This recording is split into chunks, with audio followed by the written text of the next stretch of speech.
বিশ্বনবী দেখলেন আমার তো প্রতি সপ্তাহে যুদ্ধে আহত সাহাবীদের সেবা দিবে কে?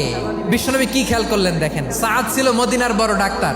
এই নারী সাহাবী রুফাইদা বাবার কাছ থেকে চিকিৎসা বিদ্যা শিখেছেন। বিশ্বনবী রুফাইদাকে বললেন, রুফাইদা তুমি মসজিদে নববীর পাশে একটা মেডিকেল ক্যাম্প করো। বিশ্বনবীর ডিরেকশন অনুযায়ী তিনি মসজিদে নববীর পাশে একটা মেডিকেল ক্যাম্প করলেন এবং আহত সাহাবাদের চিকিৎসা উনি ওনার টিম নিয়ে দিতেন। বিশ্বনবীর পরামর্শে উনি আনসারি এবং মুহাজির মহিলা সাহাবীদেরকে নিয়ে একটা স্পেশাল মেডিকেল টিম গঠন করলেন। খায়বার যুদ্ধে 7ম হিজরিতে যখন বিশ্বনবী যায়, উনি ওনার টিম নিয়ে আসলেন, বললেন, ইয়া রাসূলুল্লাহ আমরা তো তলোয়ার চালাতে পারি না, আমরা তো তীর মারতে পারি না, আপনি যদি অনুমতি দেন খায়বার অভিযানে আমি আমার টিম নিয়ে মেডিকেল টিমের সেবাটা সার্ভিসটা দিতে চাই। পড়েন সুবহানাল্লাহ।